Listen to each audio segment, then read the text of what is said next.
afternoon, I'm Sean Yao and this is One News Now. Senate opened its investigation into the allegations of massive corruption in PhilHealth today. To give us the details, joining us is News 5 correspondent Mean Los Baños. She joins us on the line. Mean, give us the lowdown on what has gone on so far. Yes, Sean, good afternoon. Senator Franklin Drilon was dumbfounded after hearing from PhilHealth that the actuarial life of the state insurer may only be good for a year. PhilHealth Senior Vice President Teresa Santiago said that the agency will not have a reserve fund for next year. This, as the expected net operation loss of PhilHealth amounts to 90 billion pesos for this year alone. And if the pandemic continues until next year, the agency will incur 147 billion pesos of operations loss. Santiago adds that PhilHealth may stop operations by 2022, and the only way to save the agency is for the government to give additional subsidy to PhilHealth. Top officials of the health insurance company were grilled due to the alleged corruption and misuse of funds.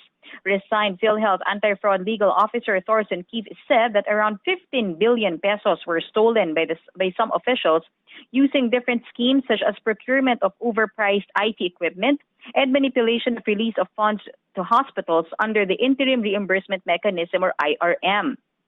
Senator Ping Lacson called out PhilHealth for releasing millions of pesos to hospitals which are not attending to COVID patients when the IRM was actually designed particularly for COVID-19 response. Lacson presented several documents showing that PhilHealth released as much as 45 million pesos to a dialysis clinic which does not treat COVID patients. Around 226 million pesos were also given to maternity care providers. Senators speculate that there is favoritism in terms of releasing funds to their preferred hospitals.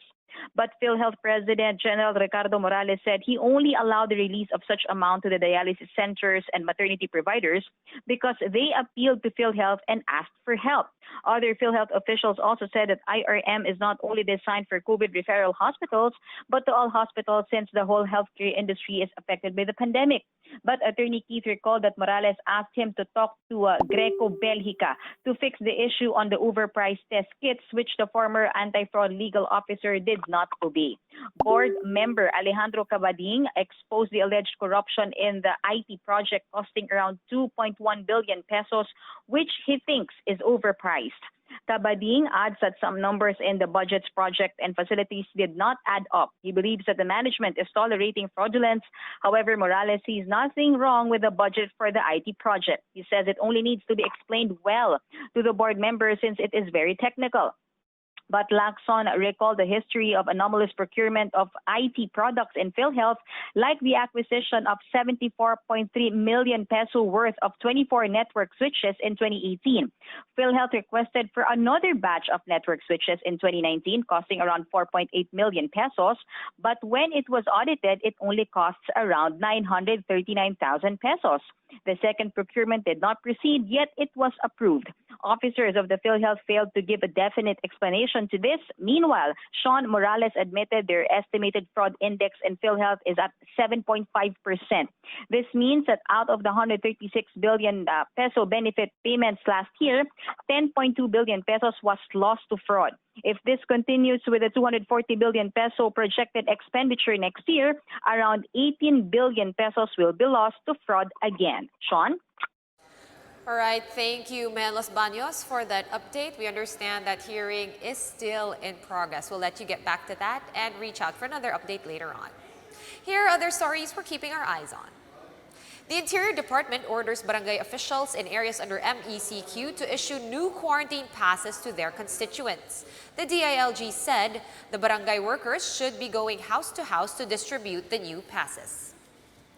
Presidential spokesperson Harry Roque says the 2-week MECQ in Metro Manila and nearby provinces will have a negative impact on the economy. Roque added that the country's economy cannot handle another 2 weeks of lockdown. And Manila Mayor Isko Moreno announced that the City of Manila will be implementing an 8 p.m. to 5 a.m. curfew during the MECQ period. For more updates, follow News 5, The Philippine Star, and Business World online. Visit our website, onenews.ph, for more in-depth analysis. You can also catch One News on the Signal Play app. Register for a free account now at www.signalplay.com and stream One News live anytime, anywhere.